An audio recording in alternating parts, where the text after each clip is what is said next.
The Trump administration is cutting the Education Department's workforce in half.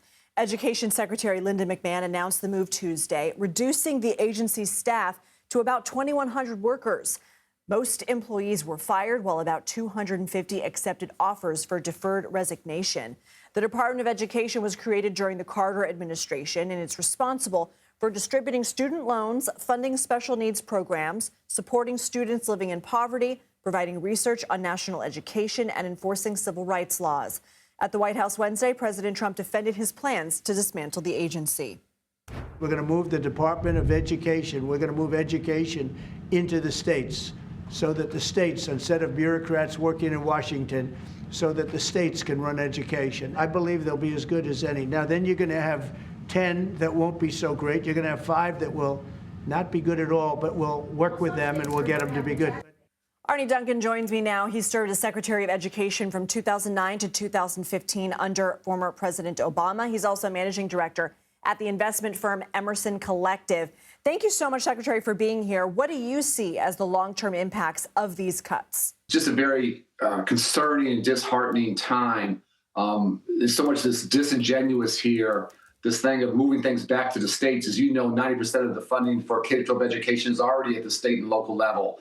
The federal role is small, and it's important to understand what the federal role is, and you captured it very well in that slide. It's basically additional resources for our nation's most vulnerable children, children with special needs, 7.5 million, rural children, almost 10 million, children who live below the poverty line, 6.6 million students who go to college on Pell Grants, and that's who we support.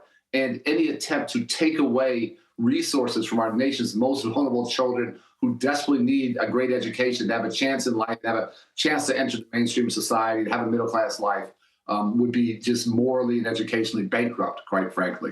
Let's go ahead and say what Education Secretary Linda McMahon is suggesting. So the Justice Department could oversee civil rights enforcement in schools. The Health and Human Services Department could work with disabled students. President Trump said the Treasury could oversee student loans, the Treasury Department. What do you make of the idea to distribute responsibilities across different areas in the administration?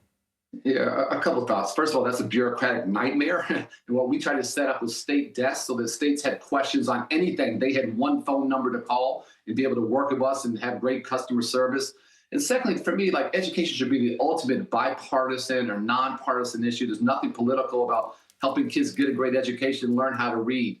There's not a single thing President Trump has done yet, not a single thing that will help an additional child learn how to read better or faster. And you saw the recent NAEP scores. None of us should be proud of them. We have a long way to go. All of our collective focus should be helping a generation of kids catch up who are already behind before COVID and came out of COVID even further behind. Just moving bureaucratic pieces to different places makes it much more complicated. The final thing I'll say is that they've really gutted the Office of Federal Student Aid, FSA. They're the ones that administer billions and billions of dollars of grants and loans for college. As young people start to go to college this fall, I desperately hope this doesn't happen. But if there's a big problem there for young people having the chance to go to college because their financial aid is screwed up, unfortunately, the Trump administration is going to own that. What's morale like right now within the department? It's unimaginable. Those are my peers. I always said the career service there. Those people made me and my team better. These are lifelong educators, passionate about public education, wanting to make a difference in young people's lives. And somehow, it's just sort of staggering what Trump has done in a couple of weeks. He's made public servants the enemy. He's made an enemy out of our closest, ally, Canada. He's tanked the stock market. It's like, who asked for this? Who voted for this? And the final thing is, if you poll the American public, 2/3 of the American public support the Department of Education. So there's no consensus here. He's doing things that are extraordinarily destructive.